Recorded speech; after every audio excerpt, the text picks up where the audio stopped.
saints sont devenus saints parce qu'ils ont appris ça dans la famille. Alors mes frères et sœurs, n'hésitez pas d'apprendre le chemin de la sainteté à vos enfants. La famille est une école d'amour. La famille est une école d'amour. Dans une famille, il n'y a pas d'amour. Ce n'est pas une famille. Ce n'est pas une famille. Une jeune femme, mère de plusieurs enfants, apprend lors d'un examen prénatal qu'elle a une tumeur à l'utérus et que sa grossesse risque de être fatale. Pour essayer de la sauver, les médecins lui posent un douloureux dilemme. Choisir entre sa propre vie et celle de son enfant. Seul un avortement volontaire peut encore lui éviter le pire.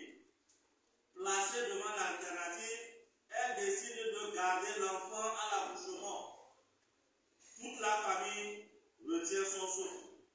L'enfant est vivant, mais elle meurt 7 jours plus tard à l'âge de 40 ans.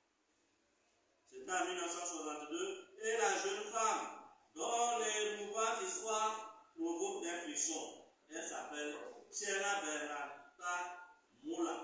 C'est une Italienne. Soutenue par son mari, elle n'a pas reculé devant le sacrifice. Elle préfère mourir pour garder la vie de l'enfant. La famille, une école d'amour. Elle est canonisée. Aujourd'hui, elle est sainte. C'est comme cette mère qui est allée au puits en laissant son bébé dans la chambre. Au retour, elle voit que toute la maison est en flammes. Les sapeurs-pompiers sont en train de maîtriser la situation. Elle court. Les sapeurs-pompiers voulaient l'empêcher. Mais elle est rentrée dans le feu pour chercher son bébé. La famille, une école d'amour. Elle a été brûlée, un peu calcinée. Mais elle a sauvé la vie de son enfant. Il y a des parents inconscients.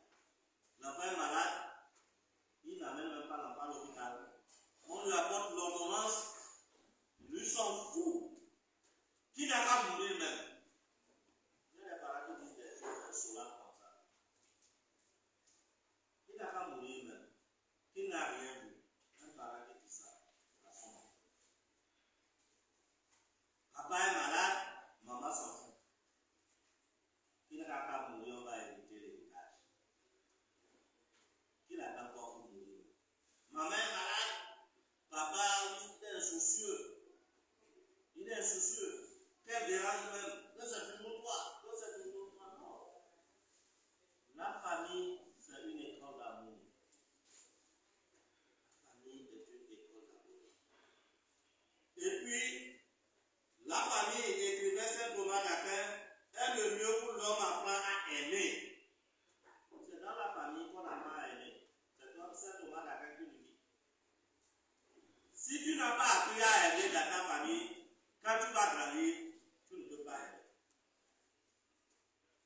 Il faut voir les enfants qui sont nés des parents qui ne vivent pas l'amour. Chaque jour, c'est la guerre. Chaque jour, chez eux, c'est les plats qui servent d'armes. On prend la marmite, maman prend marmite, papa prend bouche, maman prend couteau, papa prend couteau.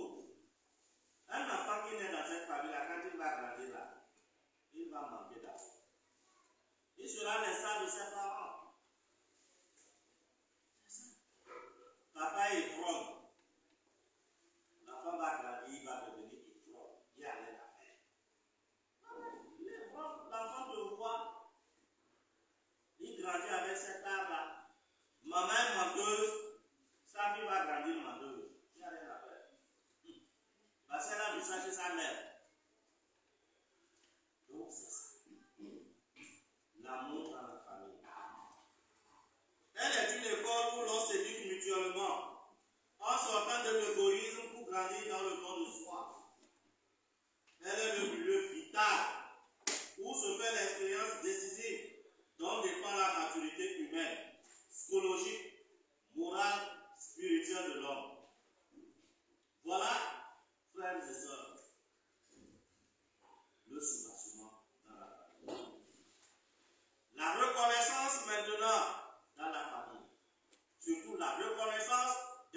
envers les parents. Je vous raconte cette histoire d'une femme qui avait son fils. Elle était bien presque. Elle ne faisait rien comme travail. Elle fabriquait des canaris avec de l'argile et elle vendait au marché. Elle prend, elle donne à son enfant, l'enfant va à l'école. Alors elle fait des activités pour mettre à l'aise son enfant. L'enfant allait bien à l'école, il a réussi au bac, il a fait une licence, une maîtrise, il est allé en Europe, il a continué ses études, il est devenu, comme disait le grand caractère, directeur général d'une société. Sa maman, la vieille, était dans une case ronde toujours, avec des pailles. Franchement, on aime beaucoup les cases rondes et puis les pailles. Donc la vieille était dedans. Et une fois, on appelle le fils, mais ta vieille est là, depuis la tu ne reviens plus au village. On lui dit, mais ta maman est malade.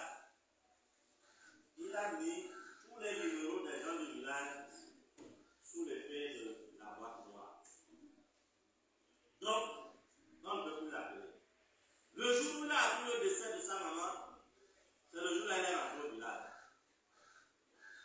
Et quand il est rentré au village, il a fait beaucoup de choses.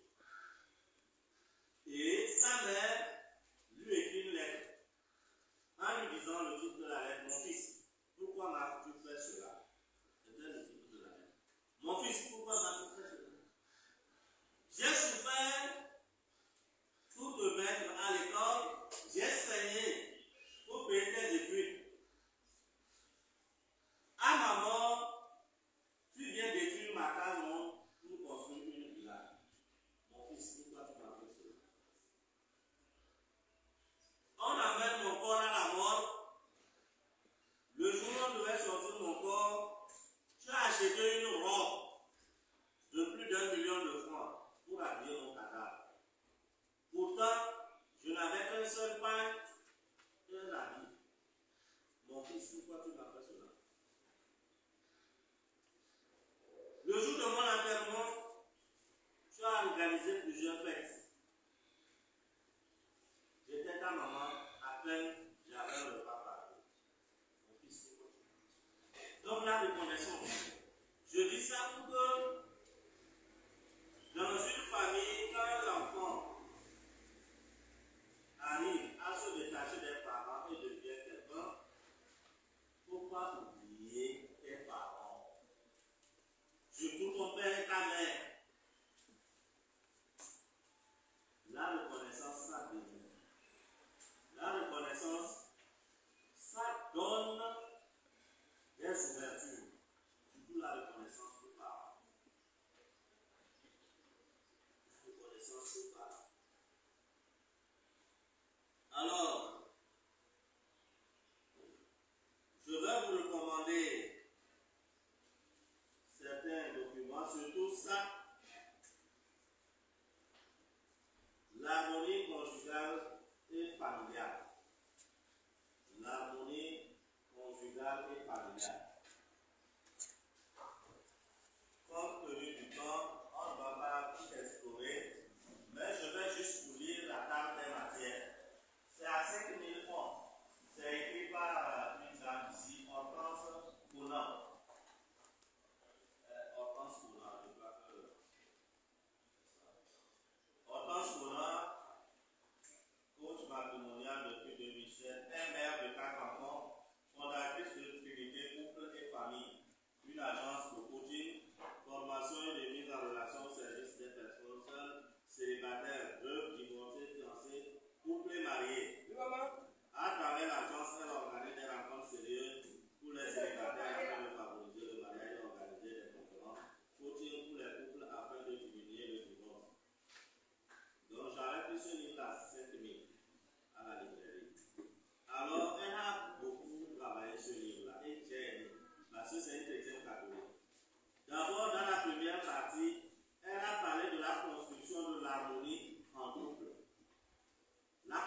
impossible. Dans une famille où il n'y a pas la communication, c'est un désert, c'est un cimetière. C'est un cimetière. Je vous ai raconté une fois ici à l'oratoire ce monsieur qui est devenu fou à cause du silence entre lui et sa femme. Ils se sont querellés, ils ne se parlent pas. Le monsieur est promu directeur général de sa société. Et il fallait être au service à 15 heures pour que ses chefs hiérarchiques, le ministre, puissent faire la passation de service. Alors il regarde, il dit, comme il ne parle pas avec sa femme, il écrit sur un bout de papier, réveille-moi à 14h30. Il remet à la table.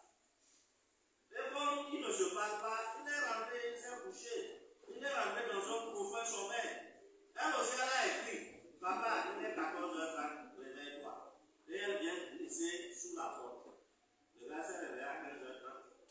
Et quand il s'est réveillé, il a dit 15h, 15h. Il ouvre la chambre, 15h, 15h. Il descend, il sort dehors, il se déshabille. Il dit 15h, 15h. Il est devenu fou. Vous voyez là-haut, le silence dans le couple peut entraîner à un danger grave. Qu'est-ce qui te coûte, toi, de dire papa, effectivement, il est 14h30. Je te connais. Quand toi tu dors là, si on ne tape pas fort la porte, tu ne te réveilles pas. À cause du silence. Donc, la communication, c'est une clé pour la famille. Elle a parlé aussi de la place de la prière dans le couple et dans la famille. L'importance de la prière dans le couple. J'ai déjà anticipé ça. Renforcer l'harmonie dans le couple. La prière revêt 4 principales dimensions. Elle a cité les dimensions. Au chapitre 3, elle parle des mécanismes de résolution de conflits dans le couple.